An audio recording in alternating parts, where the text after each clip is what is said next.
Bien, bah, ça va, ça rejoint. Écoutez bien. Nigash la Adam Barechov Beofen Akraï. Une personne vient à ma rencontre dans la rue et il pose la question. Tagid, Aïm Boro Olam Oev Otra. Est-ce que Hachem il t'aime?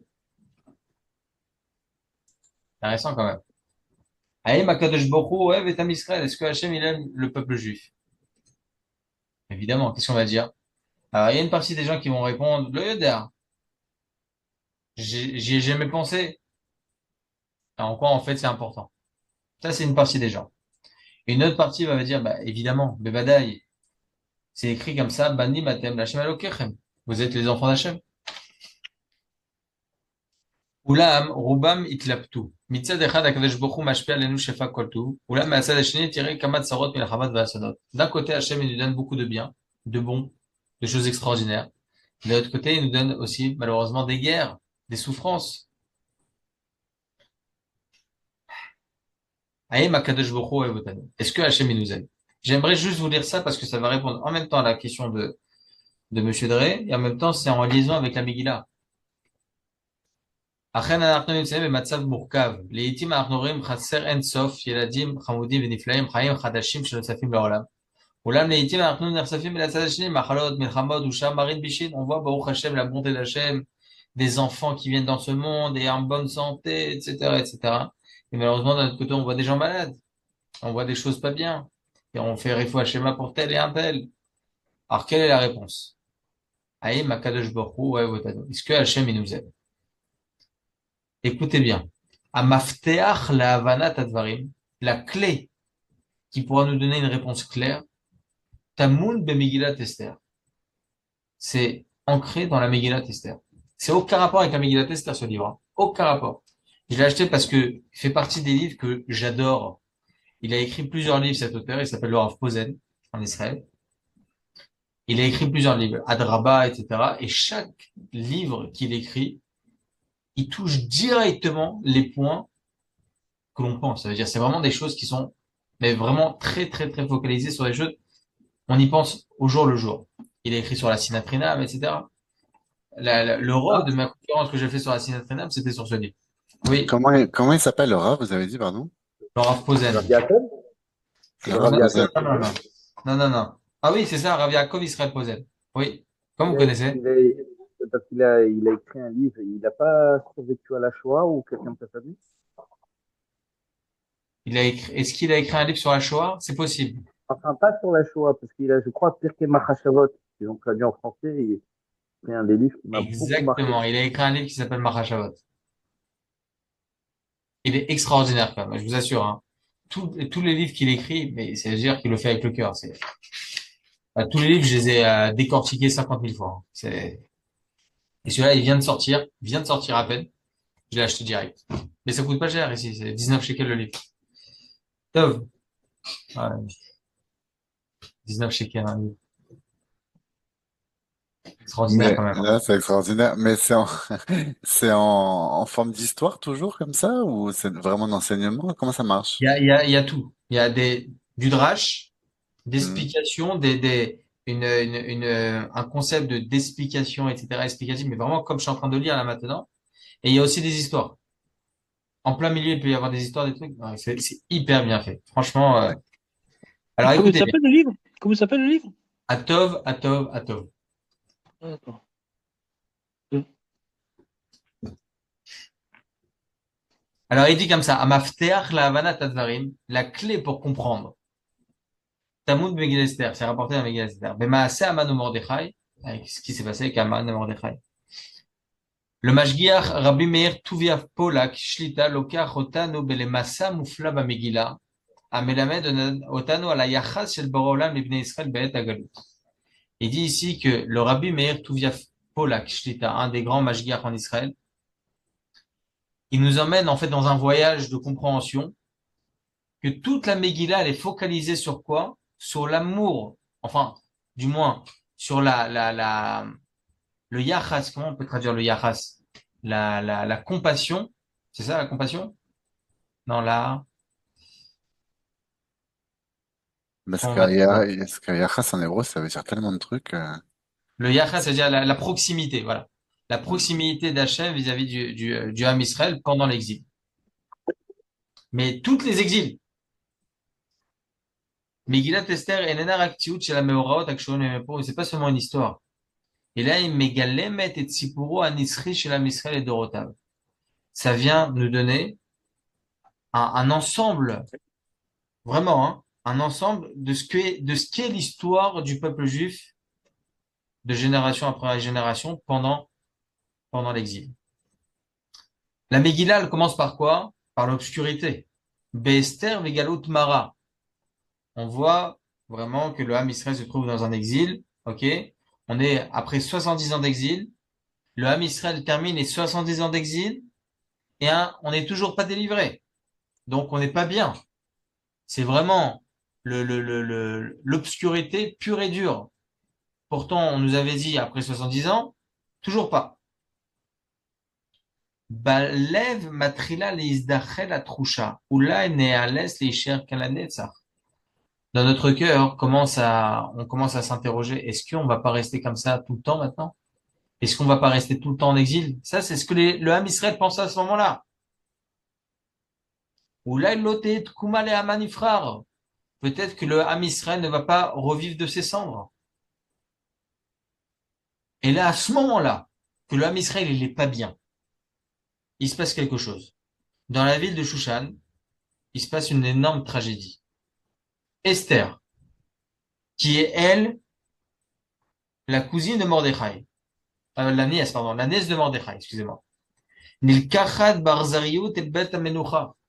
Elle est prise dans le royaume.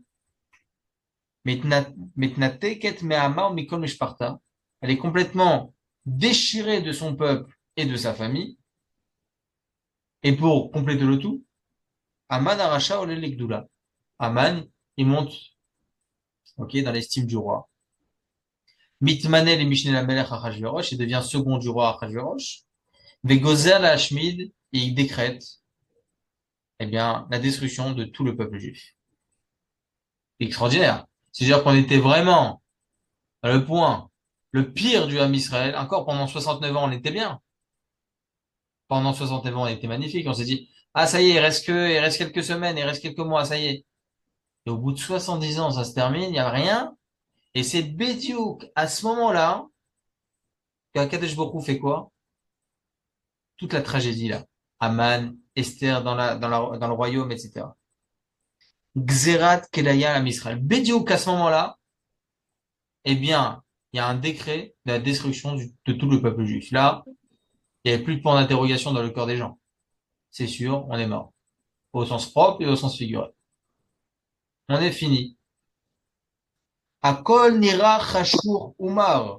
Nira shasipur shalem Israël oler likrat siyum. Donc on se dit, ça y est, c'est terminé. L'histoire épique du Ham Israël est terminée. Mais même avant, merci là, 70 ans. 70 mais ans. je sais plus la chronologie en tête, mais il me semblait que les 70 ans, ils étaient arrivés à l'expiration au moment du fameux premier Michté auquel les Juifs ont participé. Et c'est ce qu'on leur reprochait, c'est qu'ils ont été contre la Ça, prophétie ça, de Yirmiyahu. Et en fait, comme quoi, ils ont fait un peu Yéhouch sur le temple. Et c'est ça, ça. vous lisez l'histoire telle qu'elle est écrite dans la Megillah, et c'est, Khazak, c'est comme ça. Là, moi, je vous lis l'histoire extérieurement. Parce qu'il y a plein de midrashim, plein de choses autour, et je vous parle même pas de ça. On essaie de voir en quoi dans la Megillah, il y a toute l'histoire du peuple juif en exil. Déjà, on va dire la troucha, c'est-à-dire le ressenti qu'on y est bientôt.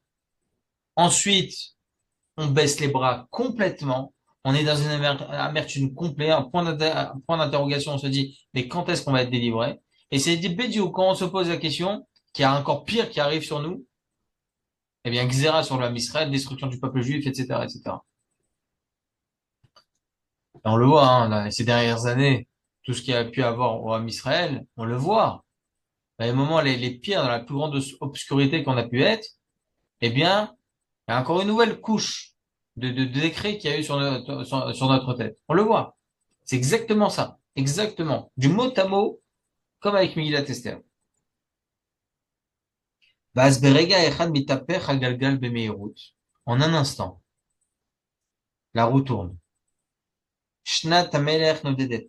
C'est-à-dire que le sommeil du roi, eh bien, il commence à le perturber. Sefer HaZichronot Niftar. Il ouvre le livre des souvenirs. Qu'est-ce qui s'est passé déjà? Mordechai. לפתע מתברר שסיפור התנגשות זניח שאירע לפני זמן רב הוא בעצם חבל ההצלה של מרדכי מהעץ שהכין לו המן. Il s'avère que tout ce qui s'est passé revient en réalité, toute l'amertume qui a pu être visible jusqu'à présent, cette amertume est en réalité le fil conducteur pour le sauvetage de Mordechai d'être pendu sur le révèle, donc la corde de Haman. Au Bitizmoun Mushlam, avec mais c'est de manière extraordinaire, Magia Haman ou Mevakesh Liflot et Mordechai. Juste à ce moment-là, Haman y rentre. Ah, Achashverosh, je voulais te dire, j'ai envie de pendre Mordechai. C'est Bijouk à ce moment-là qu'il fallait pas le dire. J'aime beaucoup le fond d'écran, Jordan. Ça me rappelle quelque chose. Je viens de Excuse-moi, changer de Rav. téléphone et je découvre les effets. Et j'ai cliqué, ça a cliqué sur votre image. Je savais même pas que c'était possible. C'est un nouveau téléphone, donc je découvre les effets de Zoom. Magnifique. Excusez-moi, Rabatab. Oui. Justement, c'est dans ces moments-là d'obscurité qu'il y a toujours derrière une étincelle de lumière. Oui, mais Monsieur Drey, c'est ce qu'on dit tout le temps. Et vous avez raison. Mais là, on est en train de l'étudier. On est en train de voir que c'est ça.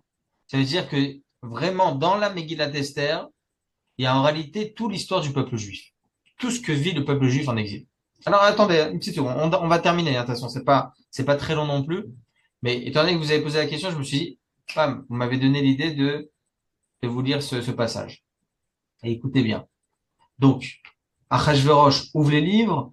Non, mais t'as vu Mordechai, je lui dois quand même quelque chose. Aman, il rentre à ce moment-là, il est 3 heures du matin, le gars, c'est un ouf. D'accord? Il rentre. Ah, en fait, je voulais te dire, Achashverosh, mais comment tu savais Birklal qui est, bon, l'homme est chané. Et j'ai envie de pendre Mordechai. Mais c'est pas du tout le moment. Kolzeb Mikre, il pose la question, est-ce que c'est vraiment par hasard tout ça? Asipur Mamshir Bemeirut. L'histoire continue de manière beaucoup plus rapide, avec beaucoup de vitesse. Aman Nitra Felbeto. Aman, donc, il est rejeté vers chez lui. Veod Lifnei Shu Maspik Leitoshesh Machavaya. Avant même qu'il revienne à lui après tout ce qui s'est passé avec Achashverosh Mordechai. Tsarud Militzok Kachaya Aselaish. Il est obligé de chanter dans les rues de Shushan. Comme ça, on fait à l'homme qui est aimé à Achashverosh, qui est aimé au roi Achashverosh, à Mordechai, etc. Mesharta Melech Baim ou Mazikim Oto et la Mishte. Ensuite, les ministres du roi viennent et prennent Aman pour le Mishte chez Esther. Vesham Mamash Bemikre. Et là-bas, vraiment avec un hasard incroyable, eh bien, Aman, il tombe sur le lit avec Esther, devant Achashverosh. Et on connaît tous l'histoire ensuite. Aïm Ayakan Nes, la question qu'on peut se poser. On a posé une première question au début. Est-ce que Hachem, il nous aime? La deuxième question, est-ce que cette histoire, c'est un miracle? Eh bien, la réponse est, ça dépend à qui on pose la question. Arelonikra Kanayam. Ici, on n'a pas eu la mère qui s'est séparée.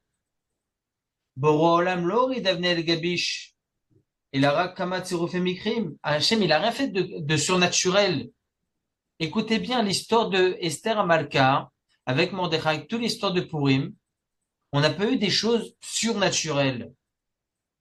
On n'a pas vu des choses, la séparation de la mère et les 10 plaies, etc. Il n'y a rien eu de surnaturel. Tsiroufé Mikrim. Une addition de par hasard.